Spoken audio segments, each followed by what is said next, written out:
les artistes, même on l'a vu dans la pratique de la sculpture, plus que la peinture, qui est la plus attendue. Il y a beaucoup d'artistes qui se sont concentrés sur le dessin depuis leur pratique, donc ils sont concentrés sur le dessin selon leur pratique spécifique.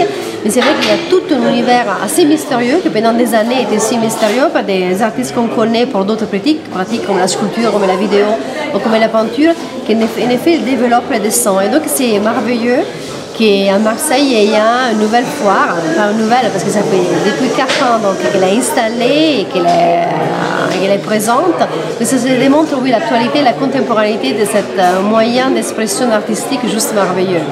Alors on vous connaît notamment à travers votre travail à la Monnaie de Paris, des installations assez énormes avec Paul McCarthy par exemple. Est-ce que vous avez un rapport particulier au dessin? Quel est votre rapport au dessin en fait? Alors c'est merveilleux cette question parce que pendant que je vous parlais, j'ai pensé à Paul McCarthy. Paul McCarthy c'est un grand dessinateur et la Monnaie de Paris avec la Chocolate Factory l'a démontré, mais toute la pratique c'est un grand dessinateur. Donc oui, c'est la partie essentielle, c'est un œuvre d'art en soi, évidemment, les dessins de Paul McCarthy, mais comme d'autres grands artistes aussi. Hein. Je pense, parce que là je pense à Claire Tabouret qui a ouvert hier l'exposition à la Friche, mais Claire, elle est aussi dessinatrice, donc c'est une expression exceptionnelle. Alors moi je suis italienne, donc depuis Pisanello, on a vu que au-delà des grands maîtres comme Michel-Ange, Leonardo, mais tous les grands artistes genre de la première Renaissance, des grands dessinateurs aussi, d'abord. Sur la carte de l'art contemporain, comment vous percevez la place de Marseille? Alors pas parce que je suis à Marseille, hein, je suis romaine, hein.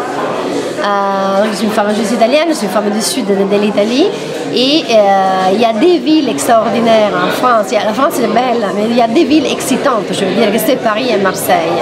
Et il y a des personnalités incroyables comme Marc et José Jean Solin par exemple, pour parler des collectionneurs. Donc on retrouve aussi dans le border avec les 4 personnalités féminines qui l'ont constitué, donc qui créent la foire de dessin où nous sommes. Donc non, il y a des artistes qui sont là depuis dans le sud de la France, mais depuis des générations. Donc non, Marseille c'est très excitant et de plus en plus avec les nouveaux bâtiments d'architecture aussi. Donc c'est un nouveau de toute une ville, uniquement dans le plan uniquement artistique, mais du design évidemment et de l'architecture avec la grande tradition de l'architecture que vous avez. Quand on parle avec des artistes ici, ils se plaignent assez souvent d'un certain marasme économique et c'est vrai qu'on voit par exemple ce salon de dessin ou la foire art contemporain, la rentrée de l'art contemporain, c'est beaucoup le fait d'acteurs associatifs. C'est pas du tout des initiatives privées qui sont à l'origine de ces foires. Qu'est-ce que ça vous inspire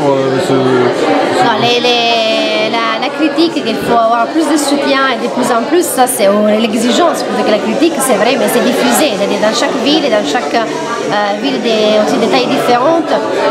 Évidemment, il faut toujours bâtir un circuit, un réseau supérieur. C'est une force aussi, c'est de poser des questions et donc des critiques et avancer.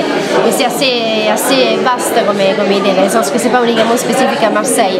L'idée qu'il y a des croisements, un système associatif, c'est très important. Par exemple, dans le nord d'Italie et dans le sud d'Italie, l'association, c'est un tissu important qui résiste, il faut le garder. Et après, il faut croiser avec d'autres systèmes, pas uniquement économiques, mais aussi des pensées, comme la présence des privés et la présence du public, c'est très important toujours. Vous êtes maintenant à la Villa Médicis à Rome. Quels sont les projets sur lesquels vous travaillez en ce moment? La prochaine exposition, je suis commissaire donc à la Villa Médicis, donc je reviens à la villa et la prochaine exposition qu'on ouvre est très belle et sur le dessin, donc un soutien évidemment de cette foire aussi, de cette ouverture d'esprit que la foire va donner. Donc l'exposition à la Villa Médicis c'est avec Elizabeth Peyton qui est une peintre, mais la peintre américaine, new-yorkaise. Elle exposera aussi beaucoup de dessins avec Camille Claudel et Rodin. Et encore la successive c'est Tatiana Trouvé, qui est une grande dessinatrice avec Caterina Gross. Merci beaucoup. Merci.